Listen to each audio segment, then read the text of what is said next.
तो hello student, आज मैं लाया हूं आपके लिए एक नया टॉपिक। कहां से? एसिड बेस एंड सॉल्ट के चैप्टर से। आज हम बहुत इंटरेस्टेड थिंग और बहुत ही इंपॉर्टेंट चीज पढ़ने जा रहे हैं और वो टॉपिक है chemical property of N acid. अब तक हमने एसिड के बारे में कुछ बातें जान रखी है, अब उनकी केमिकल प्रॉपर्टीज के बारे में पढ़ेंगे। ये सारी उनकी केमिकल प्रॉपर्टीज हैं, इनको हम बारी बारी पढ़ेंगे। कुछ के मैकेनिज्म देखेंगे, काम कैसे करता है। कुछ में जो प्रोडक्ट पाए जाते हैं उनके प्रोडक्ट की प्रॉपर्टीज के बारे में देखेंगे और उनकी केमिकल टेस्टिंग के बारे में भी इसमें देखेंगे। तो पहला टॉपिक लगा लीजिएगा, chemical property of N acid. इसमें फर्स्ट केमिकल प्रॉपर्टी होती है कि एसिड का टेस्ट क्या होता है? सॉर होता है। Acid are sour in taste. दूसरी प्रॉपर्टी होती है acid turn blue litmus paper into red. तीसरी प्रॉपर्टी होती है एसिड कंडक्ट इलेक्ट्रिसिटी। ये तीन प्रॉपर्टी बेसिकली आप क्या कर सकते हैं? लर्न कर सकते हैं। इनमें कोई भी रिएक्शंस या कोई भी मैकेनिज्म नहीं है, ये नॉर्मली है, आराम से ये काम हो सकता है, आप इसे लर्न कर सकते हैं। इलेक्ट्रिसिटी क्यों कंडक्ट करती है? अभी हम लोगों ने देखा है इससे पहले वाले में कि अगर हम किसी कंटेनर के अंदर इलेक्ट्रोलिसिस के प्रोसेस पास करें, रफली डायग्राम बना रहे हैं, इलेक्ट्रोलिसिस के प्रोसेस करें तो ऐसी सूरत में क्या होता है, वो सॉल्यूशन जिनके अंदर हम एसिड डाले हुए हैं वो इलेक्ट्रिसिटी को कंडक्ट कर सकता है। क्यों? क्योंकि एसिड के अंदर पॉजिटिव और नेगेटिव चार्ज पाए जाते हैं जो इलेक्ट्रिसिटी को कंडक्ट करने के लिए इनफ होते हैं। इसलिए इलेक्ट्रिसिटी क्या करवा सकती है? कंडक्शन करा सकती है। क्यों? क्योंकि एसिड के पास क्या है? पॉजिटिव और नेगेटिव चार्ज है। तो अगली जो पॉइंट है, पॉइंट नंबर 4, यहां से हम लोग देखते हैं। पॉइंट नंबर 4 कहता है एसिड जो होता है मेटल के साथ रिएक्ट करता है। ठीक है, acid react with metal, react with metal to form hydrogen gas, hydrogen gas। इसका फॉर्मेट अगर देख लिया जाए तो लिखा जाएगा मेटल प्लस एसिड। जो एसिड हम लेंगे वो एसिड होगी हमारी डाइल्यूट में, वो भी mineral acid HCl H2SO4 HNO3। HNO3 हम इस रिएक्शन में पार्टिसिपेट नहीं कराएंगे। क्यों? इस रिएक्शन के बाद हम बताते हैं HNO3 में कुछ एक्सेप्शन पाए जाते हैं। मेटल एसिड के साथ रिएक्ट करेगा तो बनाएगा salt plus hydrogen gas, hydrogen gas. Example देखते हैं मेटल में।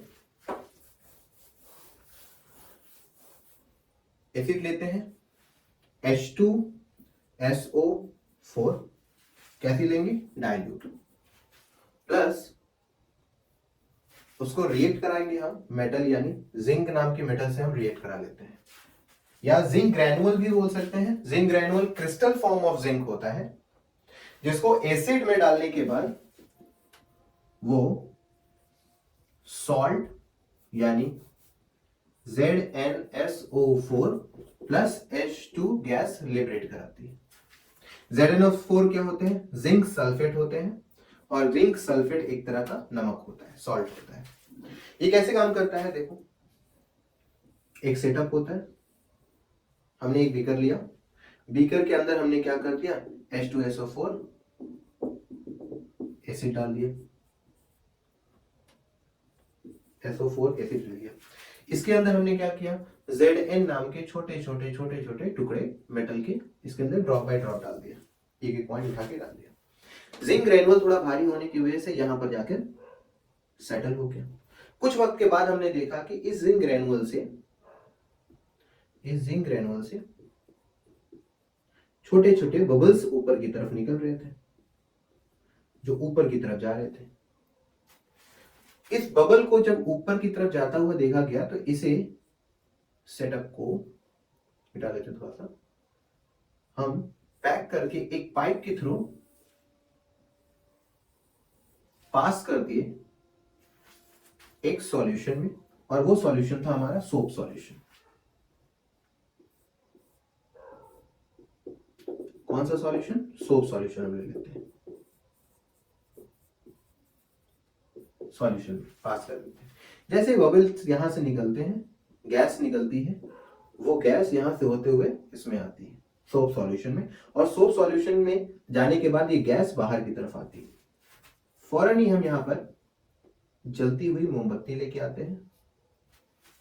जैसे ही ये बबल्स इस मोमबत्ती के पास जाते हैं, ये एक तरह का साउंड क्रिएट करते हैं, उस साउंड को बोलते हैं पॉप साउंड। रिएक्शन में जिंक सल्फ्यूरिक एसिड के साथ रिएक्ट करता है, सॉल्ट एंड हाइड्रोजन गैस निकालता है। हमें मालूम है कि रिएक्शन में कौन सी गैस निकल रही है? हाइड्रोजन गैस निकल रही है। ये हाइड्रोजन गैस होगी, इस बात को साबित करने का एक केमिकल टेस्ट होता है, और वो केमिकल टेस्ट है कि हम उस गैस को पास कर दें सोप सॉल्यूशन में। सोप सॉल्यूशन से जब वो बाहर की तरफ निकलेगी तो वो बबल्स के फॉर्म में होगी, उसे जलती हुई मोमबत्ती के करीब में ले आएंगे तो वो बबल्स पॉप साउंड करके एक्सप्लोजन शो करेंगे। इस पॉप साउंड का आना ये बताएगा कि ये एक कौन सी गैस है? हाइड्रोजन गैस है। तो टेस्टिंग ऑफ हाइड्रोजन में क्या लिखेंगे? टेस्टिंग ऑफ हाइड्रोजन गैस क्या होती है? बर्न करती है, burn with pop sound.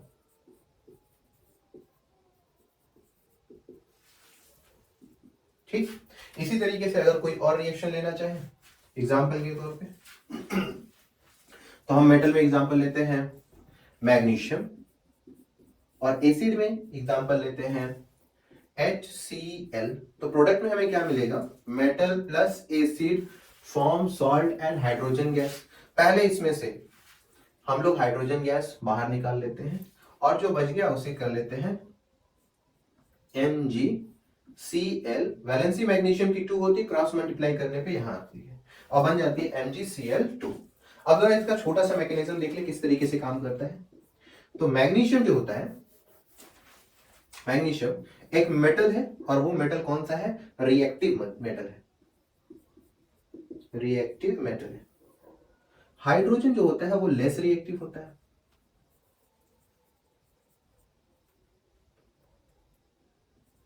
Reactive metal क्या करते हैं?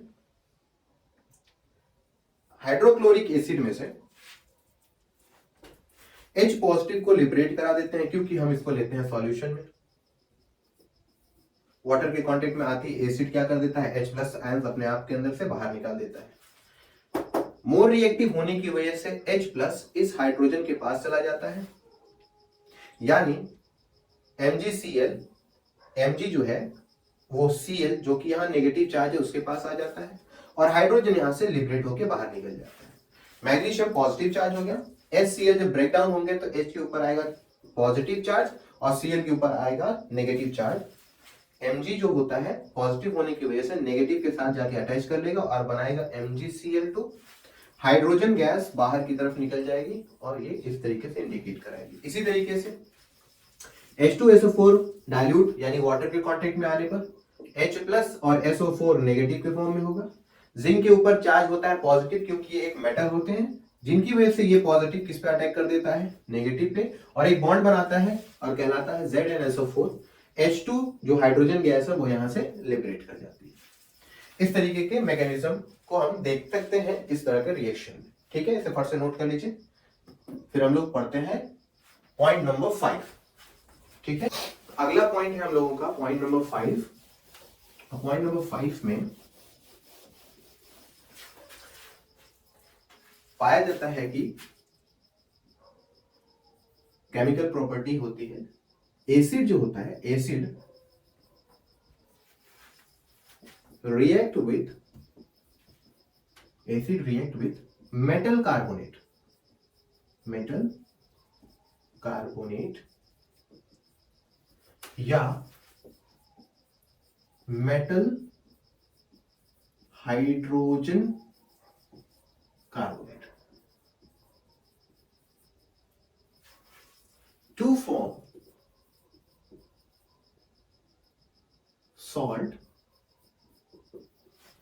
Carbon dioxide and water. पहले रिएक्शन देखते हैं मेटल कार्बोनेट के साथ। पहला मेटल कार्बोनेट। यहां पर मेटल कार्बोनेट में जो आपके सिलेबस में मेटल यूज करना है वो है आपका सोडियम। तो आप भी सोडियम को ही यूज कीजिएगा। एग्जाम में जो क्वेश्चन पूछे जाते हैं वो सोडियम मेटल से ही रहते हैं। मोस्टली 99% सोडियम मेटल से ही क्वेश्चन किए जाते हैं। और अगर 1% कोई और मेटल आए तो उनका रिएक्शन एग्जैक्टली जैसे ये है सोडियम का रिएक्शन होगा वैसे वो भी होंगे। तो हम लोग चेक करते हैं सोडियम कार्बोनेट को लेके। फॉर्मेट लिख लेते हैं, metal carbonate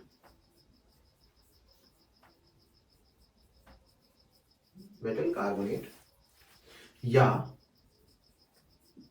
metal hydrogen carbonate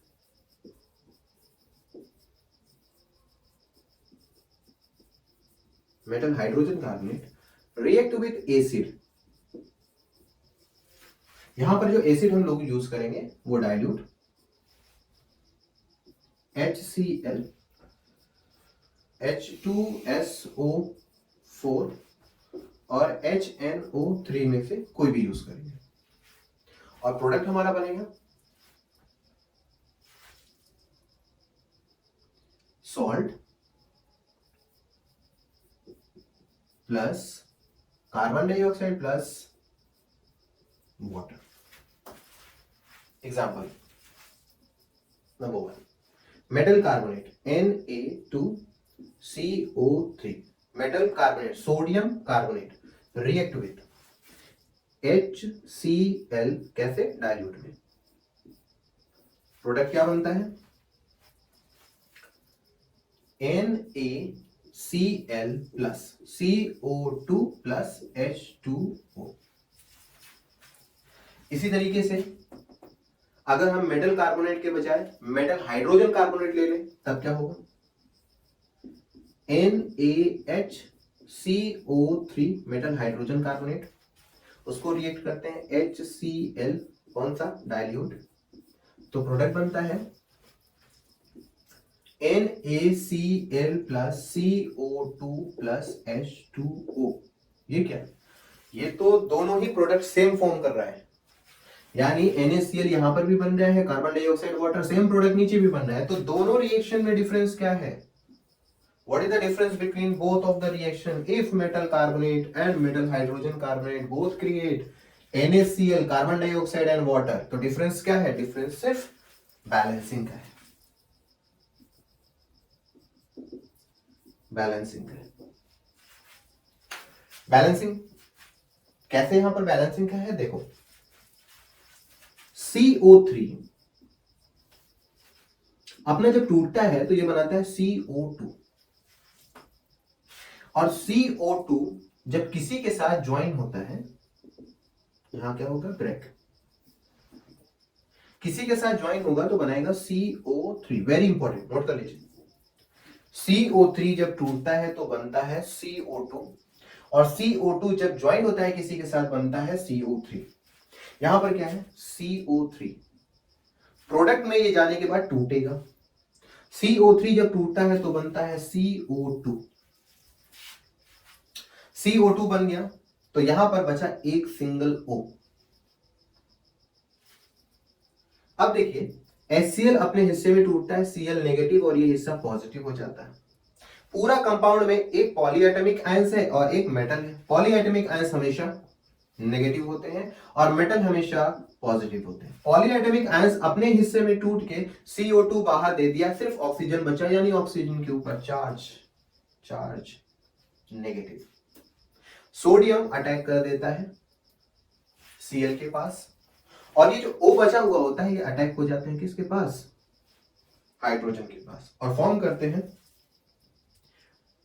carbon dioxide NaCl और H2O। जरा ध्यान दीजिए H2O में हाइड्रोजन कितने मॉलिक्यूल्स का है, 2 मॉलिक्यूल्स है और हमारे पास हाइड्रोजन सिंगल मॉलिक्यूल्स है।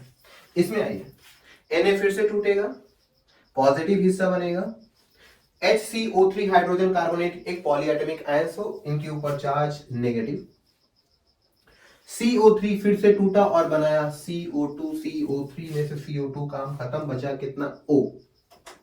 यहां से HCl टूटा और यहां पर Cl नेगेटिव और H पॉजिटिव हो गया। हाइड्रोजन के ऊपर चार्ज OH आ गए, OH का चार्ज हो जाता है नेगेटिव। OH नेगेटिव है, दोनों नेगेटिव जाके H के साथ कंबाइन हो जाएंगे और Na जाके कंबाइन हो जाएगा Cl के साथ और फॉर्म करेगा NaCl, Cl2 और H2O। यहां पर H2O में भी H2 दो मॉलिक्यूल्स हैं, लेकिन इस कंपाउंड ने दो हाइड्रोजन प्रोवाइड किया, यानी पहले वाले को हमें क्या करना पड़ेगा, बैलेंस करना पड़ेगा, बाकी रिएक्शन सेम है। ठीक है, नोट कर लीजिए इसे, फिर आगे देखते हैं। नोट हो गया, वेरी गुड। अब इस रिएक्शन में हमें एक गैस निकलती है और वो गैस जो मिलती है वो है कार्बन डाइऑक्साइड गैस। तो हेडिंग लगा लीजिए, इसी मेटल कार्बोनेट के रिएक्शन में testing of carbon dioxide gas या टेस्ट ऑफ CO2। टेस्ट कैसे करेंगे, लाइम वाटर यूज करते हैं। लाइम वाटर क्या होता है, लाइम वाटर CaOH का whole twice, calcium hydroxide. Lime water होता है आपका कलरलेस। जब हम लाइम वाटर को एक कंटेनर में रख लें, CaOH होल ट्वाइस एक कंटेनर में लें, तो ये कलर कुछ नहीं शो करते और होते हैं क्या, कलरलेस।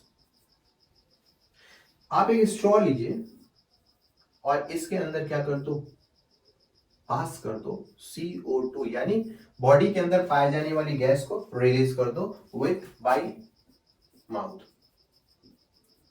वो ऑटोमेटिक क्या हो जाएगी, कार्बन डाइऑक्साइड इसके अंदर एंट्री कर जाएगी। जब कार्बन डाइऑक्साइड अंदर जाती है तो लाइम वाटर जो कि कलरलेस है, ये कन्वर्ट हो जाता है, चेंज हो जाता है मिल्की में। और जो मिल्की का कंपाउंड बनता है वो कंपाउंड होता है CaCO3, कैल्शियम कार्बोनेट। यहां देख लेते रिएक्शन, कैल्शियम हाइड्रोक्साइड के अंदर अगर हम कार्बन डाइऑक्साइड को पास करें तो कार्बन डाइऑक्साइड अंदर जाने के बाद फॉर्म कराएगा CaCO3 प्लस वाटर, क्योंकि वो सॉल्यूशन के अंदर ही है। CaCO3 फौरन किसमें, कलरलेस, किसमें कन्वर्ट हो जाएगा, मिल्की में। मिल्की में कन्वर्ट हो जाएगा, नाम आएगा कैल्शियम कार्बोनेट, कैल्शियम कार्बोनेट। यानी टेस्ट ऑफ कार्बन डाइऑक्साइड में क्या देखने को मिलता है कि कार्बन डाइऑक्साइड लाइम वाटर को मिल्की में कन्वर्ट कर देता है। लाइम वाटर क्या है, लाइम वाटर है कैल्शियम हाइड्रोक्साइड, चूने का पानी, जिसका कलर कलरलेस होता है। कार्बन डाइऑक्साइड इसके अंदर पास करने पे वो कलरलेस जो कि लाइम वाटर है, चूने का पानी है, उसको कन्वर्ट कर देता है मिल्की में। पूरा का पूरा सॉल्यूशन व्हाइट मिल्की में कन्वर्ट हो जाता है और उसका नाम आता है कैल्शियम कार्बोनेट। ठीक है, अगर हम कैल्शियम कार्बोनेट ले लें, यानी इसी सॉल्यूशन में हमने क्या किया, कार्बन डाइऑक्साइड को पास किया, पास करने पे हमने देखा कि वो किस में कन्वर्ट हो गया, मिल्की में। अब एक काम करते हैं, हम कार्बन डाइऑक्साइड को कंटिन्यू पास कराते रहते हैं काफी देर तक। अगर हम ऐसा करें तो ये मिल्की फिर से किस में कन्वर्ट हो जाएगा, कलरलेस में, कलरलेस में कन्वर्ट हो जाएगा। यानी मिल्की फिर से क्या हो जाएगा, कलरलेस बन जाएगा। कैसे, देखो रिएक्शन में, कैल्शियम कार्बोनेट कलरलेस,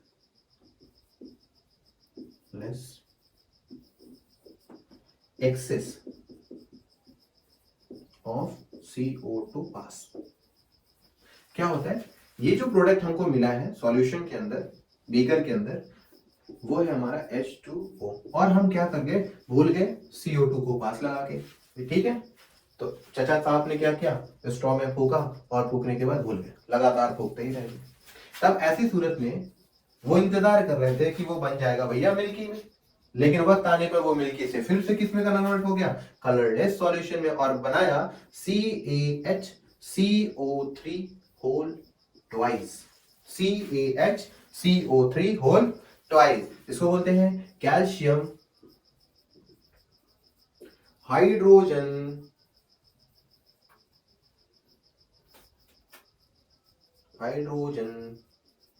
कार्बोनेट, और ये हो गया फिर से कलरलेस। तो भाई साहब इंतजार कर रहे थे कि वो मिल्की में कन्वर्ट हो, और फूकते फूकते भूल गए कि उनको रुकना भी था, और इतना ज्यादा फूक दिए कि वो कब वो मिल्की से डायरेक्टली फिर किस में कन्वर्ट हो गया, कलरलेस में, उनको पता ही नहीं चला। मतलब कि अगर आपने लाइम वाटर में कार्बन डाइऑक्साइड को पास किया तो वो एक लिमिटेड टाइम में क्या बन जाएंगे, मिल्की में कन्वर्ट हो जाएंगे। अगर excess amount of carbon dioxide उसी सॉल्यूशन में लगातार पास करते रहोगे, लाइम वाटर में पास करते रहोगे, तो वो मिल्की से फिर से किस में कन्वर्ट हो जाएगा, कलरलेस में। यहां पे मिल्की में व्हाइट पीपीटी पाई जाती है, व्हाइट पीपीटी, प्रेसिपिटेट। क्या होता है प्रेसिपिटेट? सॉल्यूशन के अंदर पाए जाने वाला वो सॉलिड का छोटा छोटा पार्टिकल जो सॉल्यूशन में अब नहीं घुल रहा है, या तो वो नीचे पाया जाएगा सेटल डाउन होता हुआ, या तो वो ऊपर पाया जाएगा और वो सॉलिड होगा, सॉल्यूशन में घुलेगा नहीं, जिसकी वजह से सॉल्यूशन के अंदर कलर पाया जाता है। तो ये जो मिल्की कलर मिल रहा है, ये मिल्की कलर उस सॉल्यूशन के अंदर व्हाइट पीपीटी होता है। जब हम कार्बन डाइऑक्साइड एक्सेस अमाउंट में डाल देते हैं तो ये व्हाइट पीपीटी कार्बन डाइऑक्साइड को पाने के बाद अपने आप को और छोटे छोटे हिस्सों में डिसोसिएट करता है और सॉल्यूशन के साथ पूरी तरह से घुल जाता है। व्हाइट पीपीटी पूरी तरह से खत्म, सॉल्यूशन कलरलेस। नोट कर लीजिए, बहुत इंपॉर्टेंट है, एग्जाम के लिए भी यहां से क्वेश्चन आने के चांसेस होते हैं, बहुत इंपॉर्टेंट रिएक्शन है, फटाफट इसे नोट कर लीजिए। ठीक है, नोट है क्या? चलिए अब पढ़ते हैं हमारा next topic, next point of chemical reaction of N acid, point number 6, very very important. 2 marks में, सॉरी 3 मार्क्स में ये क्वेश्चन पूछा जाता है। 3 मार्क्स के जो क्वेश्चन होते हैं उनके कुल 3 ऑप्शन होते हैं, और उन तीनों ऑप्शन में एक ऑप्शन आपको मिलेगा define neutralisation reaction, define neutralisation reaction. और हम प्रॉपर्टी नंबर 6 यही पढ़ने जा रहे हैं। क्या है? Acid react with base form salt and water. अगर एसिड को बेस के साथ रिएक्ट किया जाए तो वो क्या बनाते हैं? वो बनाते हैं सॉल्ट और वाटर। अब यहां पर जो वर्ड आता है ना इस प्रोसेस को, उस प्रोसेस को बोलते हैं न्यूट्रलाइजेशन रिएक्शन। तो डेफिनेशन क्या होती है न्यूट्रलाइजेशन की रिएक्शन की? when acid and base combine together and form salt and water only, क्या? Only salt and water, then that reaction are said to be neutralization reaction। तो हमारा यहां पर आता है न्यूट्रलाइजेशन रिएक्शन का डेफिनेशन क्या हो सकता है। Above reaction are said as the neutralisation reaction, क्योंकि इसके प्रोडक्ट में मिलता है सॉल्ट एंड वाटर। तो रिएक्शन का डेफिनेशन क्या होगा? when two substance या two compound, कौन कौन से? एसिड या and base. when two compound react with each other and form salt and water only, underline this word only, then it is said to be neutralization reaction। क्या कहलाएगा? Neutralization reaction. बहुत important, very important, neutralization reaction. चलिए example लेते हैं। Acid में HCl plus base में NaOH। Hydrochloric acid, sodium hydroxide, hydrochloric acid, sodium hydroxide acid है और ये हमारा क्या है, बेस है। जब ये कंबाइन करते हैं, जो कि ये एक्वस फॉर्म में होंगे, ये भी हमारा क्या होगा, एक्वस फॉर्म में होगा, तो ये आपस में ब्रेक डाउन होंगे। हाइड्रोजन के ऊपर चार्ज आएगा पॉजिटिव, क्लोरीन के ऊपर नेगेटिव, मेटल है इसलिए इसके ऊपर चार्ज पॉजिटिव और यहां पर नेगेटिव। पॉजिटिव चार्ज दूसरे कंपाउंड के नेगेटिव चार्ज के साथ ज्वाइंट हो जाएगा और दूसरे कंपाउंड का पॉजिटिव चार्ज पहले कंपाउंड के नेगेटिव चार्ज के साथ ज्वाइंट हो जाएगा और फॉर्म करेगा NaCl plus H2O, water form करा लेगा। ये हिस्सा कहलाता है हमारा सॉल्ट। इस सॉल्ट का नाम है सोडियम,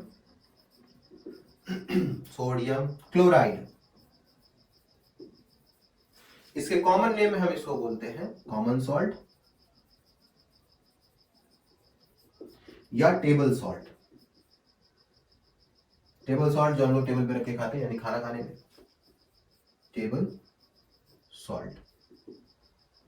और प्रोडक्ट में बनता है वाटर। ठीक है, इस रिएक्शन को हम बोलते हैं न्यूट्रलाइजेशन रिएक्शन। इसे नोट कर लीजिए, बहुत इंपॉर्टेंट रिएक्शन है। अब बात करते हैं इस रिएक्शन में वाटर के फॉर्मेशन के ऊपर। वाटर कैसे फॉर्म हो गया? वाटर के फॉर्म होने के लिए एसिड अपने अंदर से H पॉजिटिव बाहर निकालता है, बेस अपने अंदर से OH नेगेटिव बाहर निकालता है। ये दोनों आपस में कंबाइन होते हैं और फॉर्म करते हैं H2O। इसका मतलब है वाटर के अंदर दो चार्ज पाए जाते हैं, इसलिए हम इस वाटर को बोल देते हैं डाईपोल। क्या बोल सकते हैं? Dipole compound. डाई मतलब होता है दो, पोल मतलब मैग्नेट में आपने पढ़ा होगा पोल, एक हिस्सा पॉजिटिव होता है दूसरा हिस्सा नेगेटिव। तो यहां पर डाईपोल में एक हिस्सा पॉजिटिव है और एक हिस्सा नेगेटिव है, यानी पॉजिटिव हिस्सा एसिड की तरफ से, OH हिस्सा नेगेटिव बेस की तरफ से, दोनों कंबाइन हुए फॉर्म करे क्या? वाटर। इस रिएक्शन को हम लोग बोलते हैं न्यूट्रलाइजेशन रिएक्शन। फर्स्ट से नोट कीजिए इसको। हो गया? चलिए, केमिकल प्रॉपर्टी में नंबर 7। नंबर 7 क्या है? Reaction with metal oxide. Reaction with metal oxide, ये भी इंपॉर्टेंट है। इसमें हम लोग मेटल ऑक्साइड के बारे में थोड़ा डिटेल में पढ़ेंगे, जो हमारे चैप्टर नंबर 1 और mostly chapter number 3 metal and non metal का एक कॉन्सेप्ट क्लियर हो जाएगा। क्या है वो? पहले रिएक्शन देख लेते हैं। Reaction with metal oxide. अगर एसिड रिएक्ट करता है मेटल ऑक्साइड से, तो ये फॉर्म कराता है सॉल्ट प्लस वाटर। इसका मतलब है इनके प्रोडक्ट में सिर्फ सॉल्ट एंड वाटर मिल रहे हैं। तो इस रिएक्शन को भी हम क्या कह सकते हैं? This reaction is also known as neutralisation reaction. वजह, क्योंकि ये भी क्या दे रहा है? Salt and water only. The above reaction are known as also neutralisation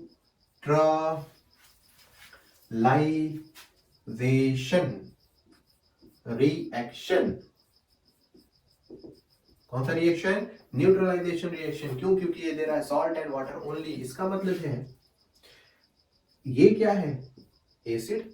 definitely acid लिखा है तो एसिड। और ये हिस्सा क्या भाई साहब? ये है आपका मेटल ऑक्साइड। हम लोगों ने इससे पहले की प्रॉपर्टी नंबर 7 में पढ़ा था कि एसिड अगर बेस के साथ रिएक्ट करता है तो सॉल्ट एंड वाटर फॉर्म कराता है। यहां पर लिखा है एसिड मेटल ऑक्साइड के साथ रिएक्ट कराता है और सॉल्ट एंड वाटर बनाता है। इसका मतलब metal oxide as a role play करती है बेस का, यानी मेटल ऑक्साइड क्या है? बेसिक इन नेचर है। क्या है? Basic in nature. Clear, very important. Metal oxide, सबके सब मेटल ऑक्साइड क्या है, बेसिक इन नेचर। अब बात करते हैं हमारे एक एग्जांपल की, चलो ले लेते हैं एग्जांपल। एग्जांपल है CuO कॉपर ऑक्साइड, और इसको रिएक्ट कर देते हैं हम लोग HCl के साथ। कॉपर ऑक्साइड मेटल की ऑक्साइड है, उसको रिएक्ट करें एसिड के साथ। एसिड है हमारा hydrochloric acid. Copper oxide hydrochloric acid के साथ रिएक्ट करने के बाद प्रोडक्ट बनाती है CuCl2 plus H2O। Water form कराने के लिए हाइड्रोजन को बैलेंस करना होगा, ठीक है। हाइड्रोजन बैलेंस हो जाएगा अपने आप, 2 से बैलेंस करने पे फटाफट बैलेंस हो जाता है। तो हाइड्रोजन यहां से टूट जाएगा पॉजिटिव चार्ज, Cl यहां से टूट जाएगा नेगेटिव चार्ज, कॉपर और ऑक्साइड आपस में ऐसे टूट जाएंगे और कॉपर के ऊपर आएगा पॉजिटिव चार्ज, ऑक्सीजन पे नेगेटिव चार्ज, एक दूसरे पे हमला पॉजिटिव नेगेटिव, और ये इसके साथ बन लिया कॉपर क्लोराइड। कॉपर क्लोराइड और वाटर, कॉपर क्लोराइड क्या होता है, सॉल्ट होता है। इसका मतलब है मेटल ऑक्साइड क्या है, metal oxide basic in nature है। Metal oxide basic in nature है, फर्स्ट इसको नोट कीजिए। अगली प्रॉपर्टी है हमारी प्रॉपर्टी नंबर 8, और उसको बोलते हैं कोरोसिव इन नेचर। यानी एसिड जो है, एसिड जो है हमारा कोरोसिव नेचर का होता है।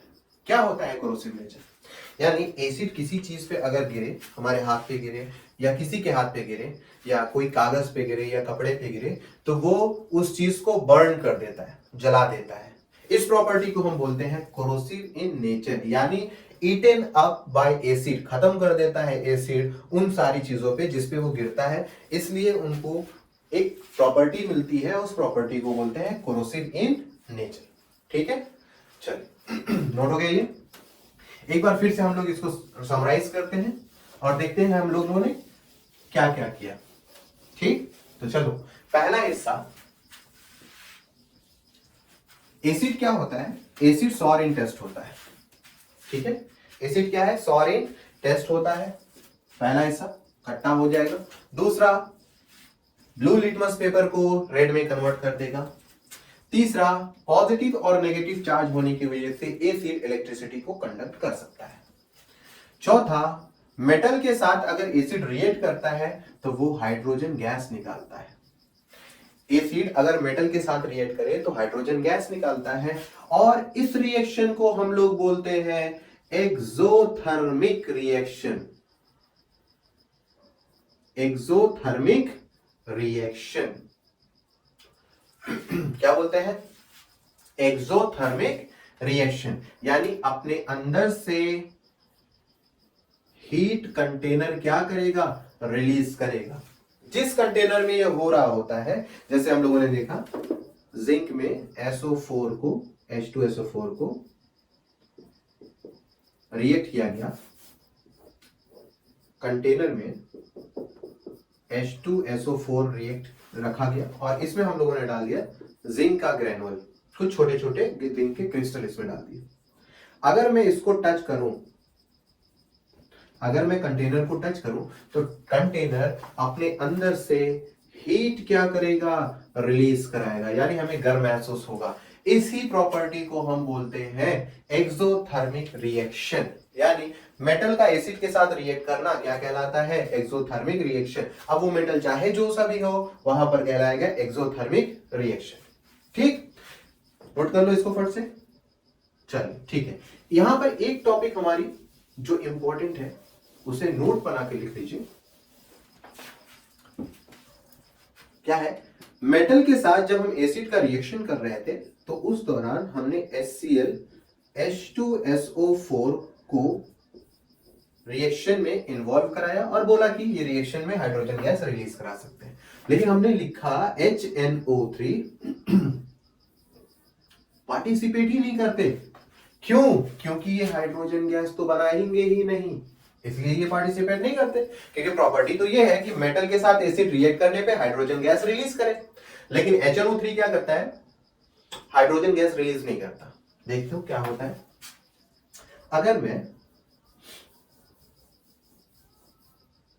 Zn का HNO3 के साथ रिएक्शन कराओ, तब क्या होता है, होना तो चाहिए C, ये दोनों आपस में अलग हो जाना चाहिए और जिंक के ऊपर पॉजिटिव चार्ज यहां पर जाके अटैक करके फॉर्म कराना चाहिए ZnNO3 वोल्ट वाइज, और यहां से हाइड्रोजन गैस क्या हो जाना चाहिए, निकल जाना चाहिए।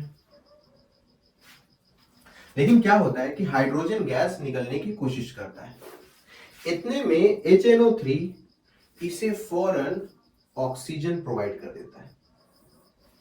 HNO3 क्या कर देता है, ऑक्सीजन प्रोवाइड कर देता है, क्योंकि HNO3 है आपके वेरी वेरी स्ट्रॉन्ग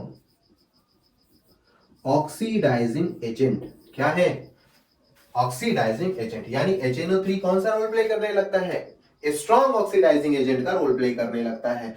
यानी जिंक जब HNO3 के साथ रिएक्ट करता है तो जिंक नाइट्रेट बनता है और हाइड्रोजन गैस निकलने की कोशिश करती है।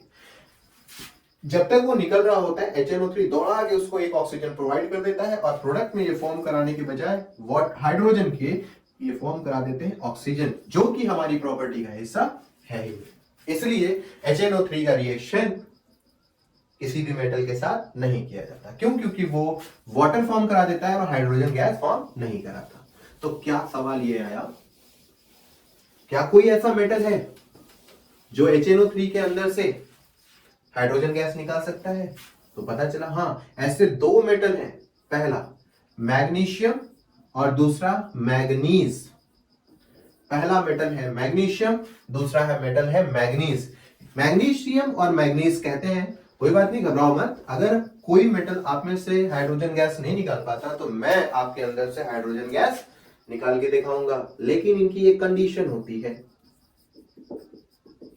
और वो कंडीशन के तौर पे क्या कहते हैं, कहते हैं भाई साहब आप जो HNO3 हमें भर के दे रहे हो और आपको चाहिए होगा हाइड्रोजन गैस, तो मैं आपको इसके अंदर से क्या दूंगा, हाइड्रोजन गैस दे तो दूंगा, लेकिन इस सॉल्यूशन में आपको, इस सॉल्यूशन में, इस वाटर के कंटेनर में आप हमको HNO3 का सिर्फ 2% या 1% ही अमाउंट डाल के देंगे। यानी अगर मैं 100 ड्रॉप ऑफ H2O लूं तो ऐसी सूरत में आपको उसमें 1 ड्रॉप या 2 ड्रॉप ही HNO3 डालना होगा। यानी HNO3 अगर इसके अंदर पाया जाता है प्लस HNO3, तो HNO3 कैसा होना चाहिए, very very very very dilute, very very very dilute. यानी HNO3 का कंसंट्रेशन पानी के अंदर बहुत कम, देखो कितना कम, 100 बूंद पानी में 1 बूंद या 2 बूंद HNO3। अब अगर ये इतना कमजोर होगा तो क्या ये अपने अंदर से ऑक्सीजन निकाल के किसी को देगा? बिल्कुल नहीं देगा। ये कहेगा भाई साहब मैं पहले बच जाऊं फिर आपको ऑक्सीजन प्रोवाइड करूंगा। ऐसी सूरत में Mg इसके अंदर से हाइड्रोजन गैस निकाल देता है और Mn भी इसके अंदर से हाइड्रोजन गैस निकाल देता है। वेरी इंपॉर्टेंट, वेरी इंपॉर्टेंट, ये बहुत इंपॉर्टेंट पार्ट है क्योंकि ये कहलाता है एक्सेप्शन। ठीक है, तो HNO3 क्यों पार्टिसिपेट नहीं करता मेटल के साथ? क्योंकि वो हाइड्रोजन गैस रिलीज नहीं करा पाता। क्यों? Because HNO3 is very very strong oxidising agent. Oxidising agent होने की वजह से HNO3 मेटल को या हाइड्रोजन गैस को ऑक्सीजन प्रोवाइड कर देता है और हाइड्रोजन गैस बजाय बनने के वो वाटर फॉर्म कर देती है। दो मेटल ऐसे होते हैं मैग्नीशियम और मैग्नीज, जो क्या करते हैं, कंडीशन रखते हैं कि अगर HNO3 पूरी तरह से डाइल्यूट कर दिया जाए, यानी उसके अंदर 1% या 2% ड्रॉप ऑफ वाटर को रखा जाए, तब मैग्नीशियम और मैग्नीज दो मेटल उसके अंदर से हाइड्रोजन गैस निकालने के लिए कामयाबी दिखा देते हैं। वजह क्योंकि HNO3 स्ट्रॉन्ग ऑक्सीडाइजिंग एजेंट है तो, पर उसका कंसंट्रेशन उस वाटर के अंदर बहुत कम है, तो वो अपनी सेफ्टी के लिए ऑक्सीजन क्यों निकालेगा, इसलिए वो ऑक्सीजन बाहर नहीं निकालता और मैग्नीशियम मैग्नीज उसके अंदर से हाइड्रोजन को आसानी से बाहर निकाल लेते हैं। तो ये हो गया हमारा मेटल के बारे में बात। ठीक, अब अगर अगली प्रॉपर्टी को देख लेते हैं एक बार। कार्बन डाइऑक्साइड के साथ हम लोगों ने क्या किया, यानी मेटल कार्बोनेट के साथ हम लोगों ने रिएक्शन किया। यहां देख लेते हैं, मेटल क्या निकालेगा, hydrogen gas. Metal carbonate, metal hydrogen carbonate acid के साथ रिएक्ट करने पे क्या निकालता है, CO2 प्लस H2O वाटर, और सॉल्ट भी निकालता है। हाइड्रोजन गैस की टेस्टिंग में हम लोगों ने देखा कि उसको जलाने पे वो कैसा साउंड करता है, पॉप साउंड करता है। कार्बन डाइऑक्साइड की टेस्टिंग में हम लोगों ने देखा कि वो लाइम वाटर को मिल्की में कन्वर्ट कर देता है, जो कि ये कलरलेस होते हैं, कलरलेस होते हैं, और ये कन्वर्ट कर देता है मिल्की में। हमने देखा कि अगर एक्सेस अमाउंट ऑफ CO2 इसके अंदर डाल दी जाए, एक्सेस अमाउंट ऑफ CO2 इसके अंदर डाल दी जाए, तो ये मिल्की फिर से कन्वर्ट हो जाता है किसमें, कलरलेस में, कलरलेस में कन्वर्ट हो जाता है। अगली प्रॉपर्टी में हम लोगों ने देखा रिएक्शन विद बेस, जो कि बहुत इंपॉर्टेंट हिस्सा है। क्या रिएक्शन का नाम है, न्यूट्रलाइजेशन रिएक्शन। जब एसिड और बेस आपस में रिएक्ट करते हैं, सॉल्ट एंड वाटर बनाते हैं, अगर सिर्फ और सॉल्ट एंड वाटर बना तो ही हम कहेंगे ये एक न्यूट्रलाइजेशन रिएक्शन है, जिसमें वाटर फॉर्म करता है एसिड के H+ से और बेस के OH नेगेटिव आयन से। फिर हम लोगों ने पढ़ा मेटल ऑक्साइड। मेटल ऑक्साइड के साथ जब एसिड का रिएक्शन किया गया तो देखा गया कि मेटल ऑक्साइड भी सॉल्ट एंड वाटर बना रही है, मतलब मेटल ऑक्साइड रोल प्ले करती है किसका, बेसिक इन नेचर का। यानी हम कह सकते हैं कि मेटल ऑक्साइड क्या है, बेस है, इसलिए वो क्या करती है, न्यूट्रलाइजेशन रिएक्शन फॉलो कराती है। कोरोसिव इन नेचर, किसी भी चीज को जला देने का नेचर रखने वाला एसिड प्रॉपर्टी रखता है, कोरोसिव इन नेचर। तो ये हम लोगों ने कंप्लीट इसके बारे में स्टडी कर ली। एक्सोथर्मिक देख लिया कौन सा था, और हम लोगों ने देखा दो गैसेस की केमिकल टेस्टिंग के बारे में, डिटेलिंग अच्छे से पढ़ी। कौन सी एसिड जो होती है मेटल के साथ रिएक्ट नहीं करती, हमने उसके बारे में भी पढ़ा। कंडीशन क्या थी अगर वो हाइड्रोजन गैस निकाले तो कौन कौन सी कंडीशन है, कौन कौन से वो मेटल है, उन सब के बारे में अच्छे से डिटेलिंग स्टडी की। हमने कुछ मैकेनिज्म के बारे में भी स्टडी की, कौन सा पॉजिटिव चार्ज कौन से नेगेटिव चार्ज को अटैक करता है, इन सारी चीजों को स्टडी की बढ़िया से। तो इनको बढ़िया से आप पढ़ते रहिए, ठीक है, उसको देख लीजिए। कोई डाउट हो तो आप कमेंट बॉक्स में नीचे डाल सकते हैं, हम उसके आंसर देंगे। Thank you.